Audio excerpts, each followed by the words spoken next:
Imagine spending an hour with the world's greatest traders. Imagine learning from their experiences, their successes, and their failures. Imagine no more. Welcome to Top Traders Unplugged, the place where you can learn from the best hedge fund managers in the world so you can take your manager due diligence or investment career to the next level.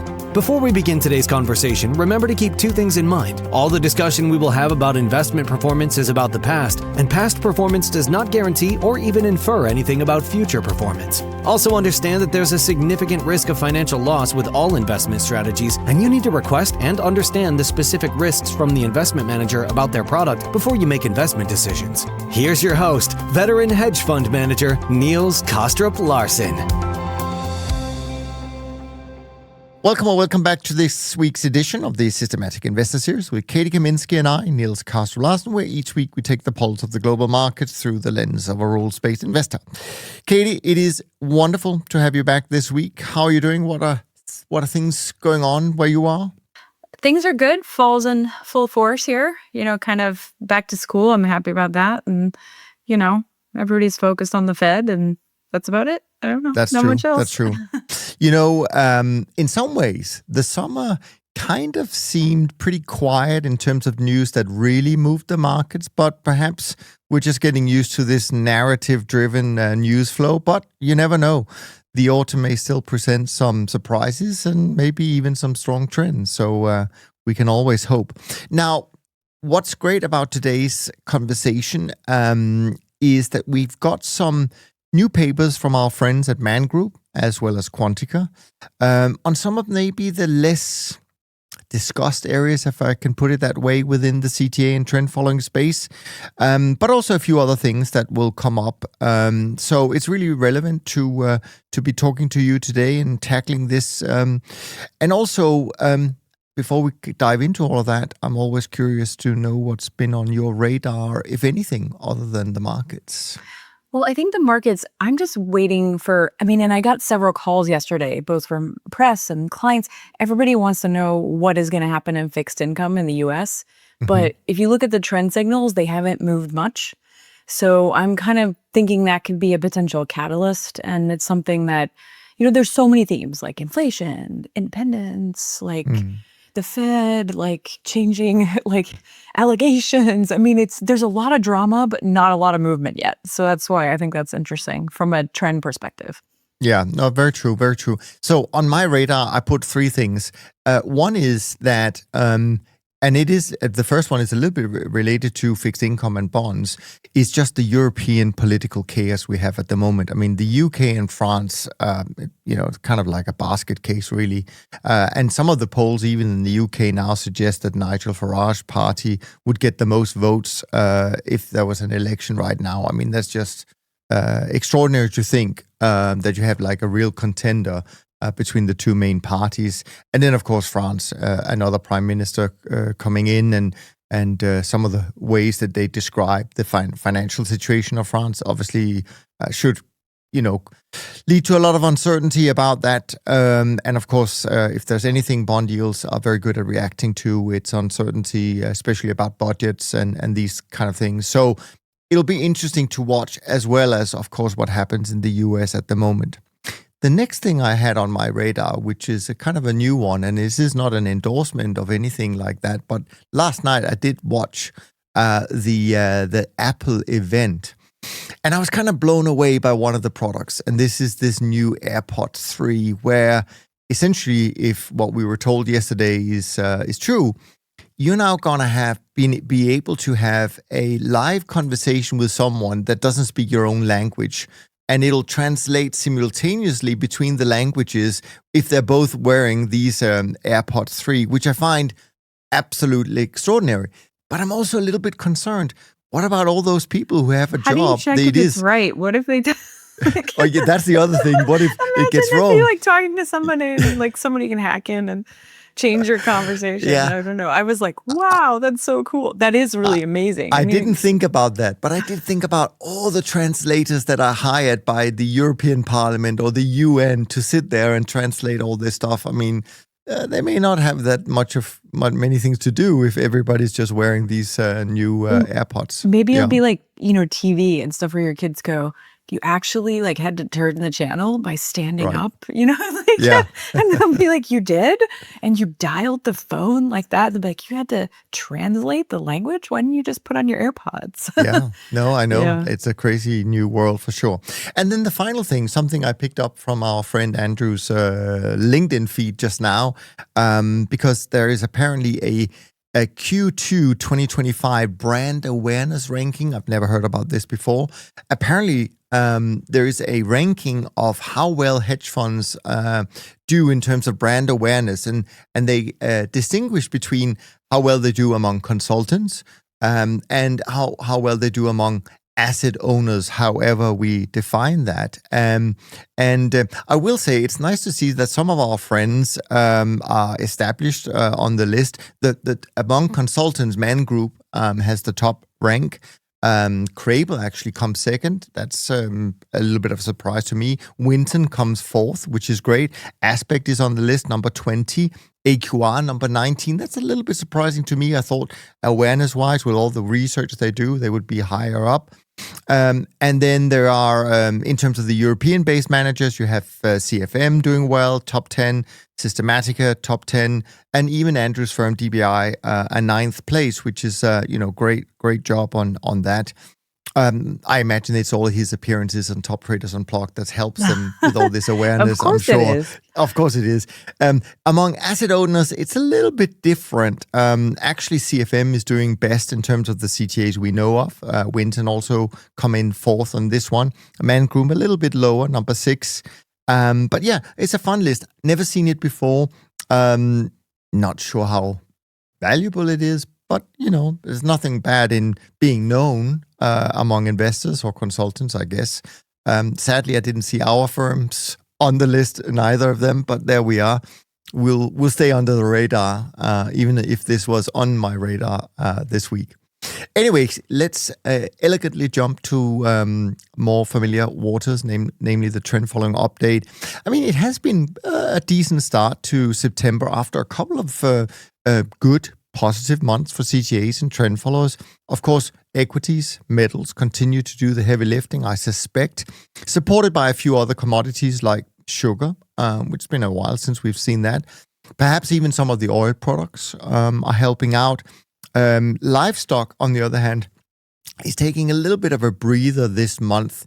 And one thing I mentioned last week in the podcast is I'm not entirely sure if managers at the moment agree on whether to be long or short fixed income. It's funny you mentioned fixed income, and when I see the daily changes on some of the mutual funds and ETFs that managers have, it really seems like fixed income plays quite a huge role, but they're not going in the same direction depending on whether bonds are up or bonds are down for the day. So kind of interesting.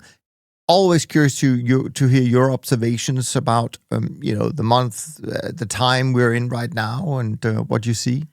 Yeah, so starting with fixed income, the signals have been very mixed and kind of weak and teetering around between should we be short, should we be long, and we've seen a little bit more long signals in the U.S. more recently.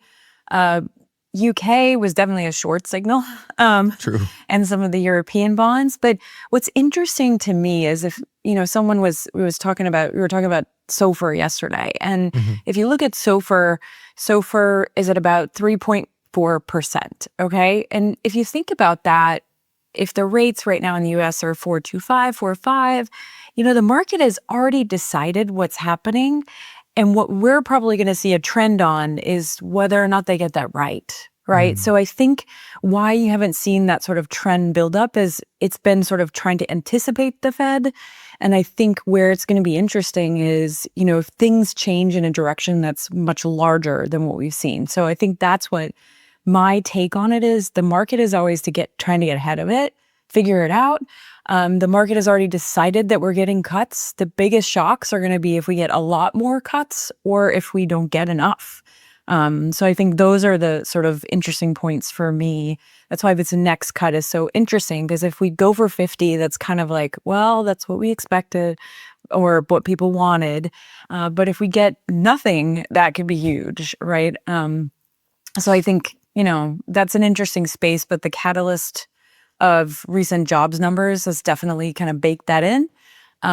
So we'll have to see, but I do agree with you. It's been teetering around and just, seems like something exciting will happen there, but I just don't know when that's going to happen. No, So- I completely agree. And let's not forget what happened last time they caught actually bond yields went up. So, Yeah. I mean, you never know exactly what. I know, because there's some shorts. I mean, people do have shorts and they think, you have investors who, because I think they're thinking more in terms of trajectory.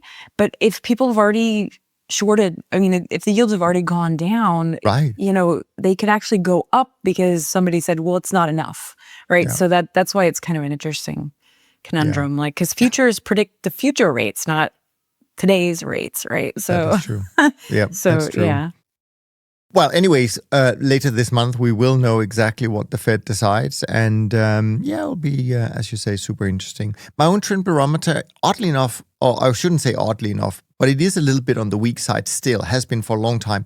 But that is because it uses some shorter term look back periods. And we know that short term models this year are probably the ones on a vol adjusted basis that are struggling the most. So let's stay with that. So the B-Top 50 index, as of the 8th of September, since we're recording one day early this week, B-Top 50 is up 91 basis points, but down only now 1.93% for the year. So that's a good comeback. SocGen CTA index up about 1% for the month, down now only 5.5% for the year. SocGen trend up 1.25%, down 6.5% for the year. And the short-term traders index, nice to see it's having a good month, up 0.66 and down just shy of 6% so far this year. Of course, compared to traditional markets, MSCI World up 90 basis points so far as of yesterday, up 15.1%. This year having a great year, actually. The US aggregate bond index up 96 basis points, up almost 6% for the year, so not a bad year for bonds in that space. And then the S&P 500 total return up 86 basis points, up 11.74% so far this year. So, not a bad year all round.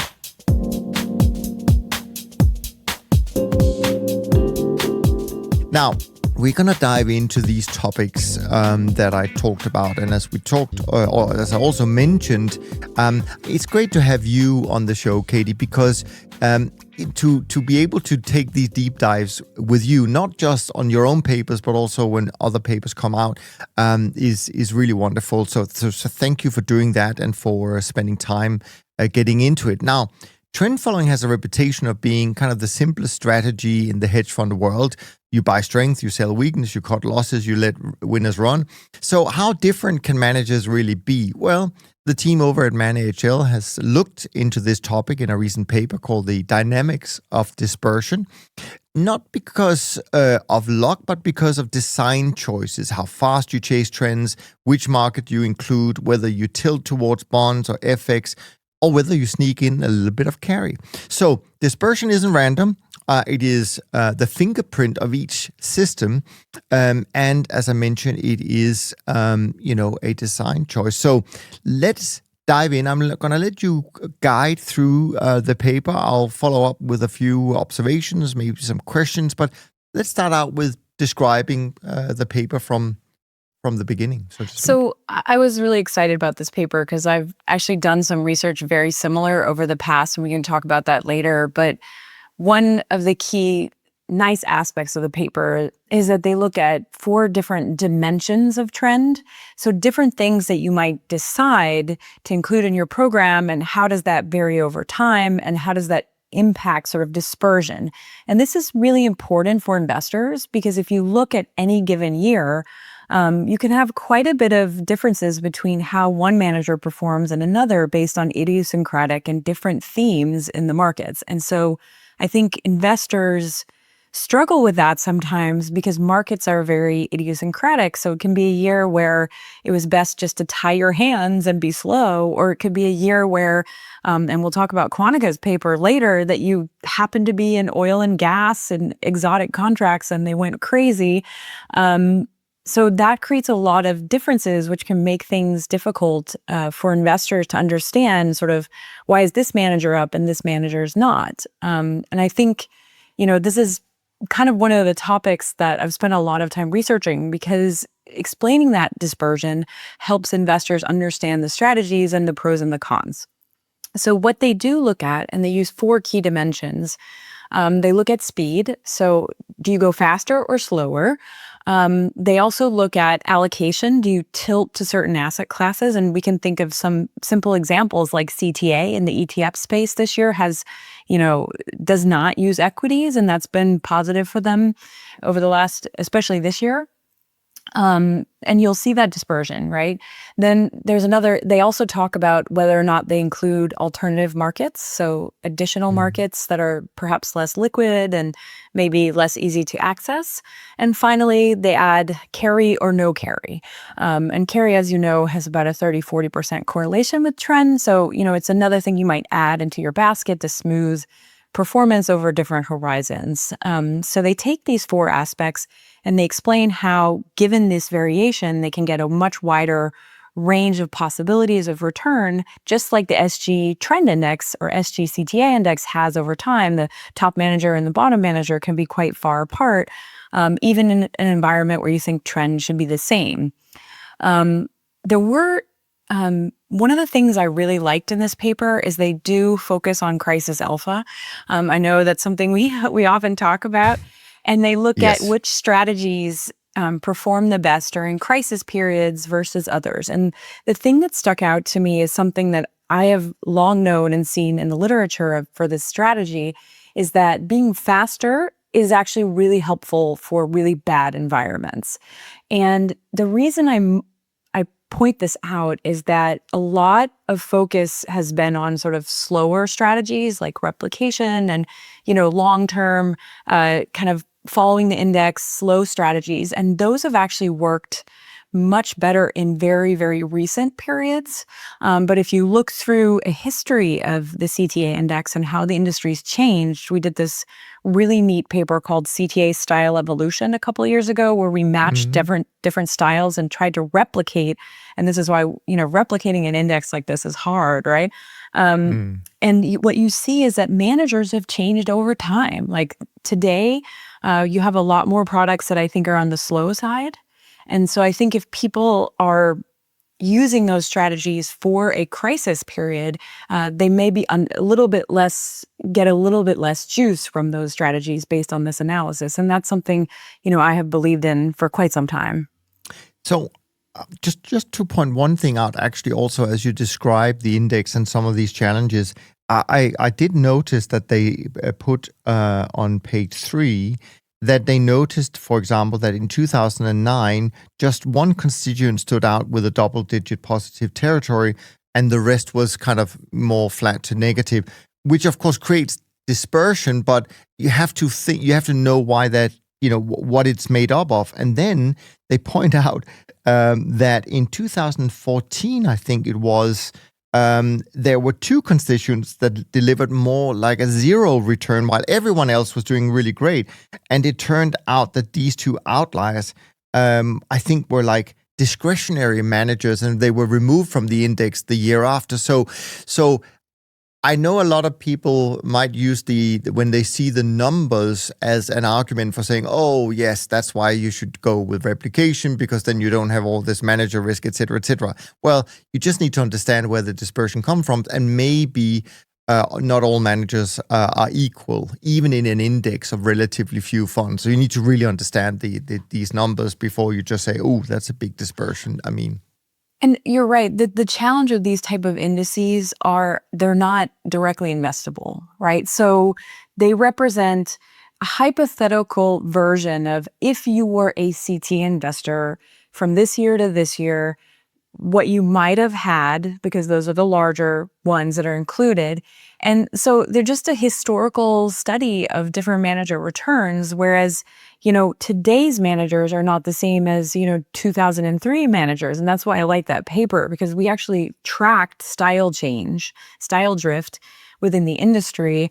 And, there can be good reasons for that too, right? Like innovation, like coming up with new strategies, using machine learning. So my view on the index is you can't get the index today. So you don't buy 2007's CTA, you buy 2025 CTA. So that's why studies like this are so helpful, because if you are thinking about crisis performance, you can think like, what aspects do I want in a manager so that I can be ready for that environment? You need to think that way, because when you invest in a manager today, you don't get the CTA index behavior, because they're not the same managers as they were. So it's still a helpful index, because it was something that someone could have invested in. And that's why, sometimes you'll see criticism for, analysis like this, but this is the only way. The way that Man did this is, kind of create a bunch of different trend managers as hypotheticals and aggregate them over time and examine sort of behavioral differences in different environments to compare sort of what could have happened without sort of cherry picking the best version, which is, what people often do with a back test, right? Yeah.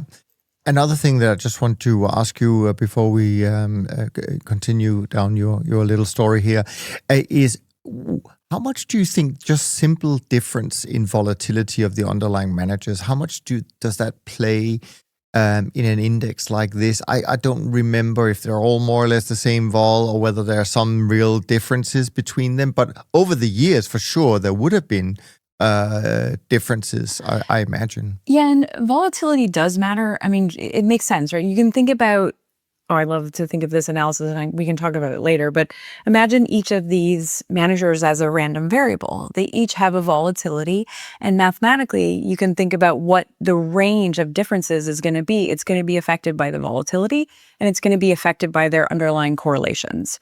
And so if you imagine strategies are changing and correlations are changing and volatilities are changing or different, those just naturally mathematically derive some differences in returns.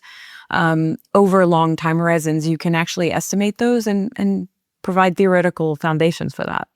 Yeah, cool. All right, well, I don't want to stop you, so continue down the path of this paper, please. Yeah, so the last thing, so there were two things that I thought was interesting in the paper. First, focusing on showing that faster trend. You also saw that, faster trend was more crisis alpha accretive. They also demonstrate some outperformance of alternative markets. Mm-hmm.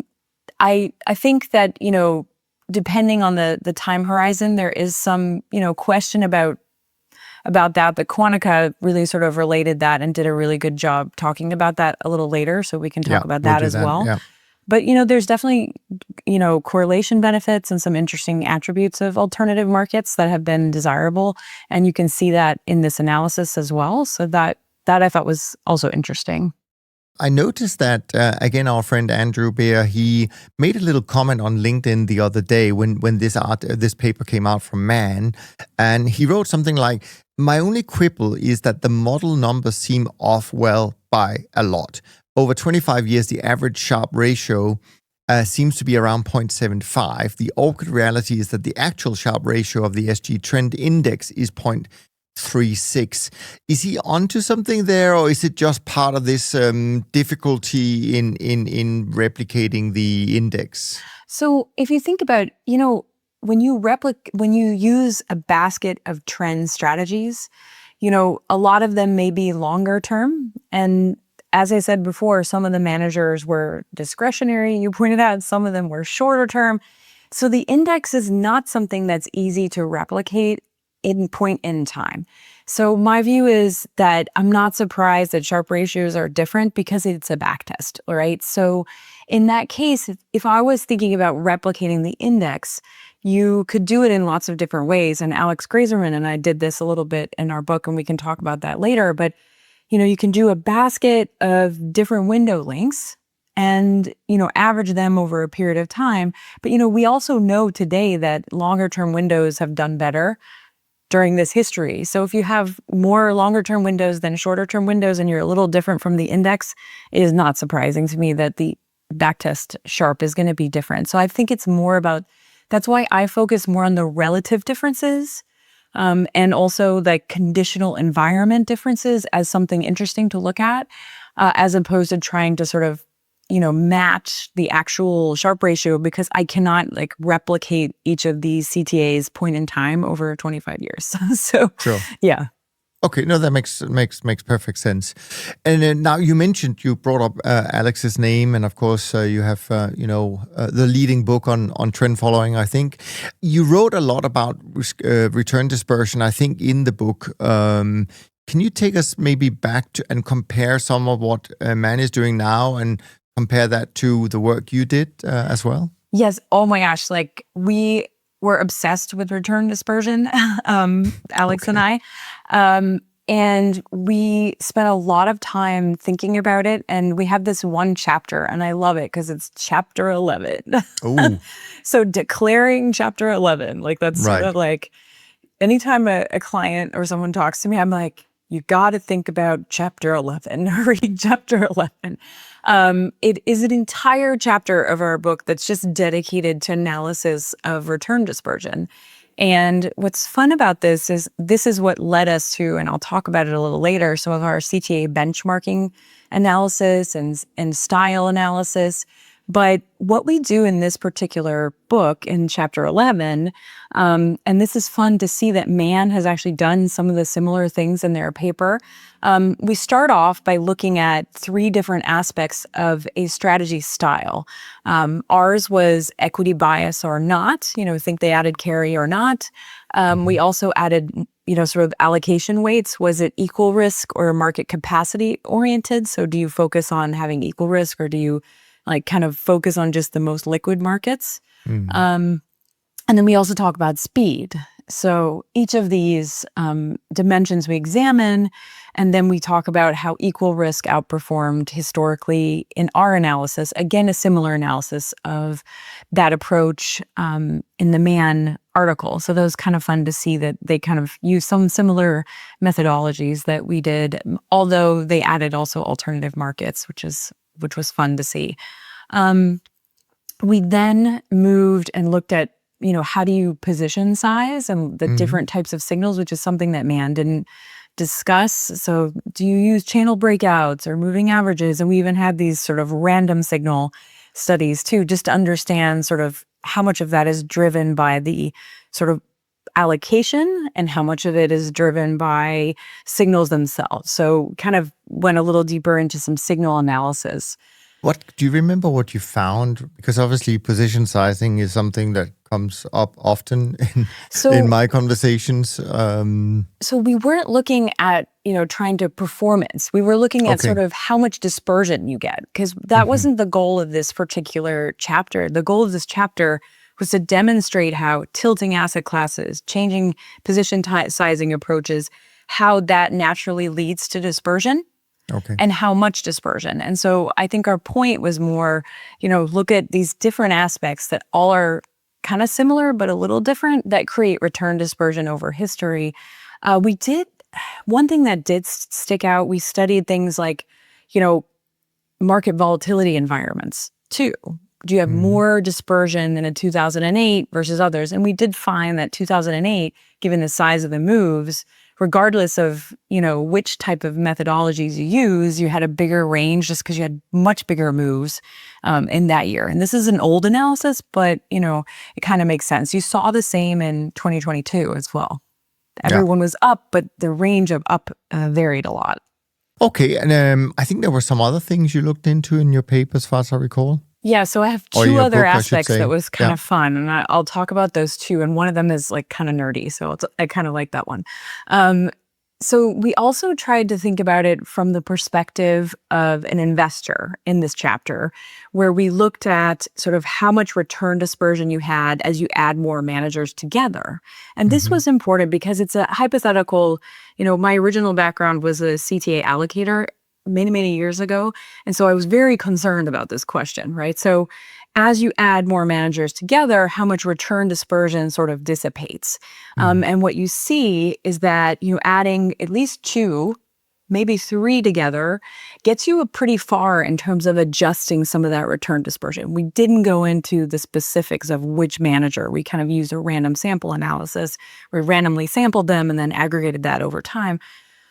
But this is helpful because the number that's kind of sticks out is 3 to 4%. So the return dispersion actually went down quite a bit, but it's not, drastically different from like return dispersion you might find in a replication approach as well. So replication approach, we wrote a paper on this last year or earlier this year on sort of replicating, and there's usually 500 to 600 basis points of slippage expected. So that's normal for an index that's volatile, that isn't, directly investable. And so it kind of shows there's a lot of ways where investors can mix different things to try and reduce some of that return dispersion. But guess what? You always have it, right? You can't just buy the index in the space. So I think this analysis helps investors understand, even if you have 3 managers, you still have, you could still have some return dispersion that is for the whole aggregate portfolio versus the index. And that's important if you're an investor with 2 or 3 CTAs and you think, oh, I'm 400 basis points or 500 basis points behind the index. That can happen by chance with 2 random variables that have those correlations. Yeah. Well, we've certainly seen tracking errors between even those who try to replicate a benchmark. So for sure. Now, I don't know if this is in the paper, but so maybe it's just more your insights that I'm looking for. Of these 4 kind of areas that drives dispersion, are there any one of those 4 you would say are more important, sort of the main driver of dispersion?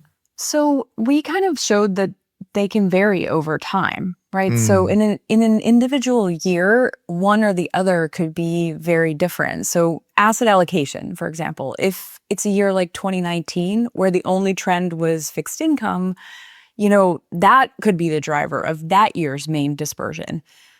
We did see some differences in terms of risk allocation over long time horizons, but that was a relative performance choice. I think any of these particular ones will kind of stick out in a given year depending on what's happening. And I think that's why it's hard, because you can't just pick one, like, oh, well, if I, think about this one aspect, like alternative markets. So that's why the Quantica paper is useful. Well, if I just have alternative markets, I don't have any return dispersion. It's better. That's not true, right? So it really depends on, each market environment is different. And over time, each of these factors can contribute to that. And that's why they look at so many, because each one of them have a different environment where, hey, it wasn't good to be fast this year. Or, man, if I had a tilt. I think the, example in the ETF space is even bigger, where, if you'd avoided equities this year, like that was fantastic, right? Yeah. So it really can create, any of them can do it. And that's why we study so many, right? Sure. So, Yeah. And plus it makes it actually pretty difficult for investors, as you say, to decide, but very helpful to know also that you get a lot of that dispersion disappearing if you just allocate to 2 or 3 managers, which kind of makes sense. We'll come to the Quantica paper shortly, because I actually do find it to be a really great paper, and the first paper that I've seen that dives deep into this discussion we've had on and off about alternative markets and so on and so forth. But there are other papers out there, many of them you've been writing about. Let's talk a little bit about some of the other things that you've worked on and that you found that you think is relevant for this particular conversation. So this is, what's really interesting is this obsession with return dispersion caused us to do some very interesting research. It's over 10 years ago that we started looking at this, but basically when we wrote our book, Alex and I, we realized we're very irritated that there's no benchmark. So we started sort of explaining how you could design a benchmark, and then we created style factors similar to equities. So if you're thinking about equity world, right, it's so great because you have the benchmark and then you have your style factors and then you do your regression and, ooh, you have too much small cap, and you just know what drives relative performance much easier. So our goal was at least to tackle that type of thing.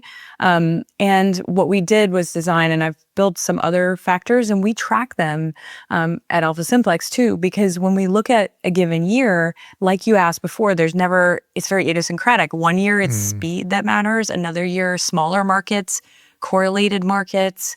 And so by tracking those factors, you can disentangle the aggregate performance of the benchmark versus these factors. So you can kind of try and explain some of the relative dispersion across different managers by looking at their style factor loadings. So that was, it's a very interesting area. It's something I continue to look at and use as a tool when I'm examining performance over different horizons and looking at different managers, trying to understand thematically, like why they have differences. It's funny, as you're talking, and I don't remember the year, but I do remember, I think it's one of the first live talks I've seen you do. It was an event in London at one of these fancy hotels, and I even forget the guy who ran that series of events. Battle of the Quants. I remember Battle that. of the Quants. Yeah. That's exactly what it was. It was you and me in London. I remember that. Exactly. And this is a long time ago, and I remember 15 years ago. I think probably, that was a long yes, time ago. I agree. And it's but it was interesting in the way you kind of were able to describe different managers and what they were tilted towards in terms of different factors. So that's awesome. You were at the CTA style factors analysis, the first paper on that. Yeah, absolutely. Had to learn about it, of course. Yeah, absolutely. What other papers have you been, or have you delved into other papers? For return dispersion? Yeah, or similar things? I have one that's really not as well known, but it is so nerdy and so cool. So I want to talk about that one. Oh yeah, by all means. It's called Quantifying Turbulence in CTAs. And what this paper does, and this is going to get a little nerdy, and I hope that's okay. Sure. But basically, we use something called the Malhenobis distance. So you look at sort of the distance between different, random variables, and you try to measure how much turbulence, so movement across a group of things. It's really neat. It's used a lot in the research by Mark Kritzman, who writes a lot of stuff for the FAJ and stuff like that. But basically, you use the Malhenobis distance to talk about how much movement there is. And what's cool about it is it's a point-in-time measurement of the movement. Because usually when we talk about correlation, we have to use a window of data. So you're kind of messing up, so if something big happens on one day, you need a year of information, and you're kind of averaging everything when you look at correlation. What this does is it looks at point-in-time differences, and it actually measures an instantaneous effect of movement across a group of things. So it's super neat, and it's kind of you looking at it in a distance metric, and you kind of can. Here's where it gets even nerdier, and I'm going to explain it. I'm sorry. Okay, yeah, please do. So by taking this turbulence metric, you can decompose the movement across managers between something they call a magnitude surprise and a correlation surprise. So magnitude surprise is sort of boom, a big shift that is not a change in correlation. Right. And correlation surprise is where your big shifts across the managers is actually a shift in their underlying behavior. Yeah. Okay. So magnitude is boom, something happens and everything reacts. Correlation is things are changing and returns are moving and trends are different across the managers. So they actually don't look as similar as they normally do. So this paper is really cool. And why I like it is you can actually do point in time analysis on a day. And so we did this analysis for CTAs. And if you look at magnitude surprises, there's a history of them and we plot them. There's a few of them that are really big and purely magnitude. So you can guess which ones they are. Brexit, SVB, Black Friday, Sure. Liberation Day. It's not in the data set, but I'm pretty sure it's a magnitude surprise. Sure. So that's cool because we also showed that CTAs do not do as well on magnitude surprise days. Right. Which you're not surprised by, I think. No. But that correlation surprise was more sort of an inflection point. So periods where, trends are changing and what you do may create differences in performance as there's sort of rotations in those trend signals and they kind of move around. So that is a good way to kind of think about, it might be a good metric to understand, what's driving different behavior across your returns and understand that return dispersion. Is this driven by just a shock, or is it driven by sort of actual changes in their returns? So that's super nerdy. I told you. Yeah. But it's really cool. Like the pictures are really neat because Never heard about this kind of analysis. I'm sure there's a few of our listeners that are it's also fun to say the Mahalanobis distance. Like it's Yes. like really sounds very It sounds very geeky, right? exactly. Now, before we dive into the last paper, the Quantica paper, let me ask you this. So we get all these kind of tools now, analysis tools, and people can get really detailed in trying to, quote unquote, explain differences between managers and between models, et cetera, et cetera. And for the purpose of people who want to invest in trend following, and again, picking one manager is probably not the right way. Picking 10 is probably unnecessary as well. But my concern a little bit, and I know it's kind of a weird thing to say, that I'm concerned that we're almost giving too many tools, and there's a risk of investors who are not in the engine room making assumptions from their own analysis that may not be true. They don't know what's going on in terms of potential changes in a manager and so on and so forth.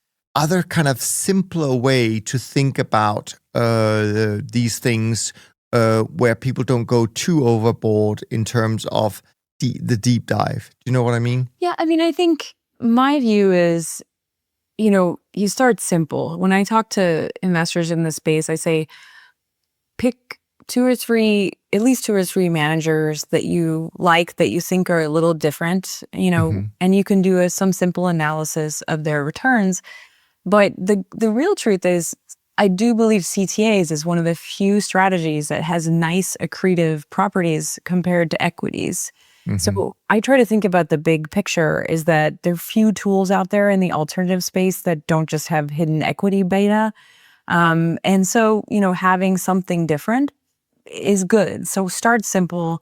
Don't overanalyze. Don't get analysis paralysis. Right. And, kind of combine things that are different, right? Yeah. I mean, and, that goes for things like even replication, right? Like, so Sure. maybe you can have some of that, and you can have a manager that's going to be faster because you think, I like the crisis alpha and that one's slow, so let's combine them. Or you have another manager that's diversified that has, but the point is really sort of not over, because I think if you get too complex, you have too high expectations of what Right. your results will be. And Yes. that, as we know, what you can never predict, right? So every year is different. And every style factor that you thought you picked, there's no magic factor, they'll change. So it's about diversification, which is, kind of the simple answer for me. That's what I would say.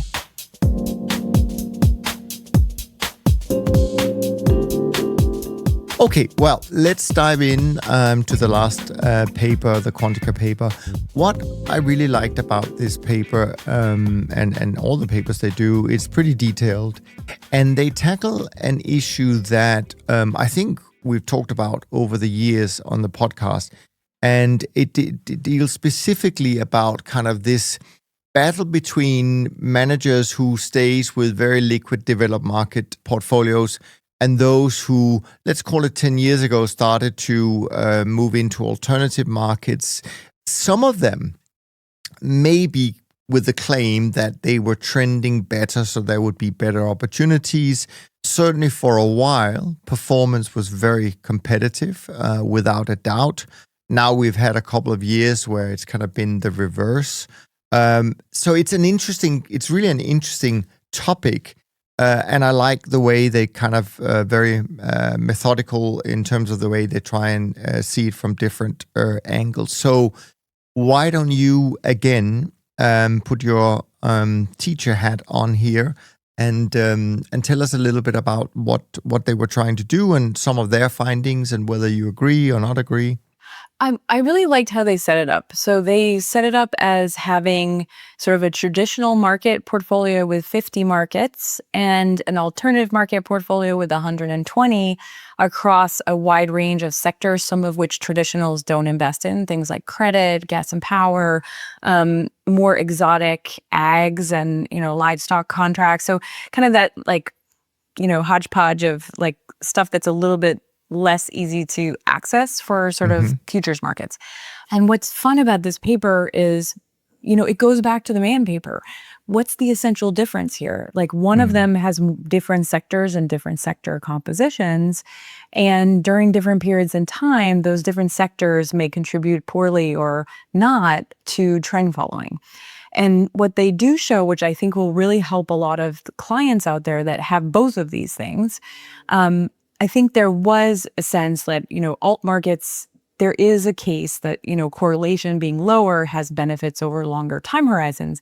But given the extreme outperformance in the recent period, it could have maybe gotten people's expectations a little high.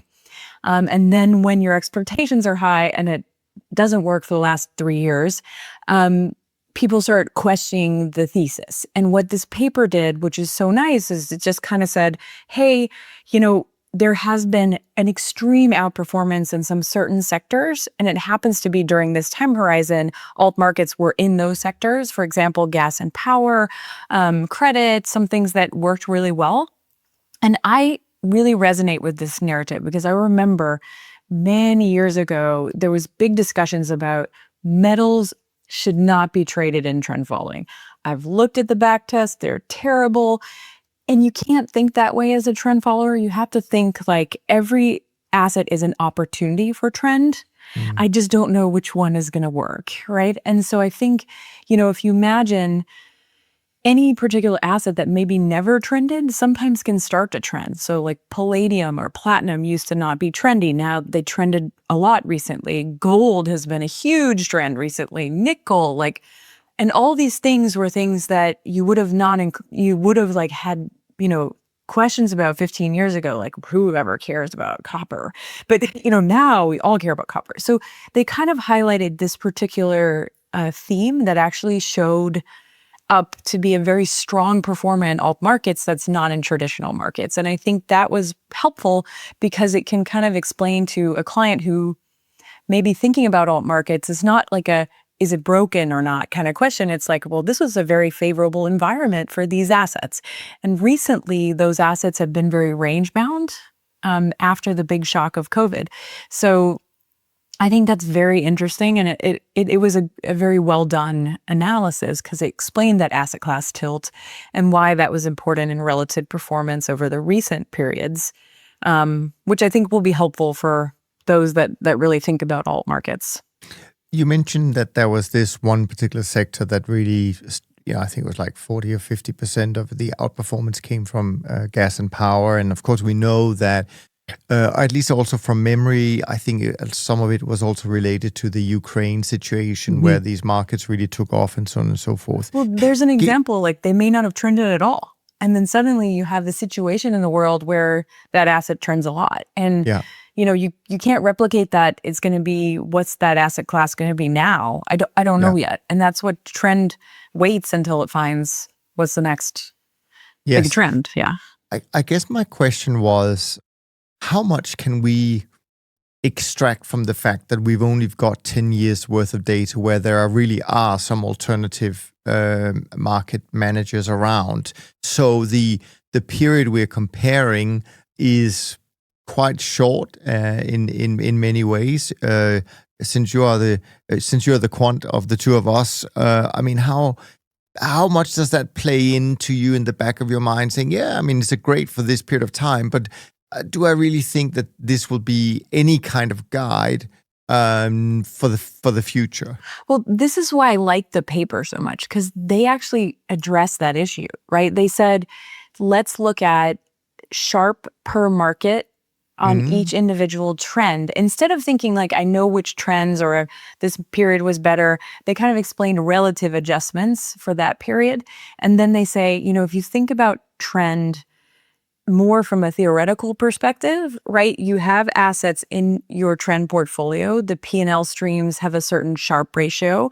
The Sharpe ratio of those P&L streams, and they plotted it as well. What's the correlation over time of a trend? And Alex and I did this even in our trend book. So you think about each asset as a unit of trend, right? And the P&L streams have a specific Sharpe. You need to have an assumption for that. Then when you build a portfolio of those assets, the correlations matter, right? And so their argument, and this is a mathematical argument, is that on aggregate, the more lowly correlated P&L streams that you can add, the little bit higher your Sharpe is. And I think there is definitely, some mathematical credence to that argument. I think where they didn't clarify this a ton, but they do address it, is, not all of these assets are exactly the same because they're not as tradable, right? So for example, trading, exotic power contracts may have some more costs associated with it. So that reduces what seems to be a higher Sharpe closer to the traditional Sharpe, right? But their argument is that they're similar or maybe a little bit, so they don't argue that alt markets trend better per se. They argue that they trend, but, maybe if they trend better, they cost some too. So the point is they do provide some diversification. So that's a mathematical argument that when you combine a lot of things that are different, you can sometimes increase your overall risk-adjusted performance. And so, I think that was very well done because, it's hard. Like you said, it's really hard to statistically prove those, but there are mathematical foundations to like diversification improves risk-adjusted Sharpe. The question is you need to figure out what the Sharpe inputs are and the correlation inputs are. So that's hard. Absolutely. And there's one other thing, I think they do mention it from memory. I think they do mention it, but I do think it's relevant. And that is, of course, that because of this relative outperformance that the alternative market managers did for a few years, a lot of money went into those actually. And I wonder if the last couple of years worth of underperformance, to some extent, not saying all of it, but to some extent is also influenced by the fact that now we actually have maybe too much money chasing these less liquid markets, adding even more so to the transaction costs, etc. Now, I don't have the answer, but I think it's something people should be thinking about. I think that would be a great analysis. I would love to see that because crowding, and I've always been so excited by crowding, is an interesting factor. But what's also it's a two-edged sword, right? Because on one side, trend following still works in some of the most crowded markets, we know. But, you start to wonder a little bit when you get to things with a little bit more capacity constraints. And so I think, what one could argue is maybe when you look at a back test, when less people were in those, you get a more normal Sharpe. For those positions. So it's just really about diversification and less about like, these are better or worse. And that's kind of the read I get from their paper. But I think a more detailed analysis of crowding and changes in those markets, even a case study of one market, could be super interesting. So I'd love to see someone, actually do that analysis and work so that we could have a better sense. Because that question came in my head as well. Yeah. Okay, cool. Anyways, the paper is the Q3 2025 paper from Quantica that you can find on their website. So definitely go and check it out for sure. So we've talked a lot about papers. Is there anything that you've been thinking about writing about maybe for our next conversation, Katy? Anything that has piqued your interest lately that you think, well, maybe I should do a paper on this? Yeah, I've been thinking a lot about macro and systematic macro and some interesting connections between the two strategies, both systematic macro and trend. So, I'm hoping to have a paper. We'll see. Okay. I'm working on some stuff with some colleagues, but I'm very interested in macro. That's something that I've been kind of fascinated by, and it's done a lot better during Liberation Day. So it's kind of some of the themes, like how much of economic trends versus, technical trends. So that's kind of a neat area of thought and research right now. Yeah, I think that sounds very relevant and very interesting. Absolutely. Anything else you want to sort of close out with today before we wrap up our conversation, Katy? No, I think, return dispersion is such a fun topic. Hopefully one day I'll come back with another paper on style factors and we can talk about that as well. We talked about turbulence. I mean, we really got the gamut. We had return dispersion in our topics on return dispersion. So that's cool. Yes. Yeah. Definitely a deep dive for sure. Well, as I said, I can't thank you enough. Really appreciate all the work that you put into these conversations. And of course, if the audience listening to this feels the same, why don't you go to your favorite podcast platform and leave a very nice rating and review for Katy. It really does help more people find the show and be able to listen to these nuggets from her. Next week, I'll be joined by Rob Carver. So, of course, another fan favorite. So if you have any questions for him, feel free to suggest some topics or some direct questions, and I'll try and do my best to make sure we get them discussed. As always, the email address is info@toptradersunplugged.com.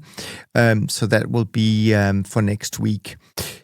From today, Katy and I would like to say thank you for listening, and we look forward to be back with you next week. And until next time, as usual, take care of yourself and take care of each other. Thanks for listening to Top Traders Unplugged. If you feel you learned something of value from today's episode, the best way to stay updated is to go on over to iTunes and subscribe to the show so that you'll be sure to get all the new episodes as they're released. We have some amazing guests lined up for you, and to ensure our show continues to grow, please leave us an honest rating and review in iTunes. It only takes a minute, and it's the best way to show us you love the podcast. We'll see you next time on Top Traders Unplugged.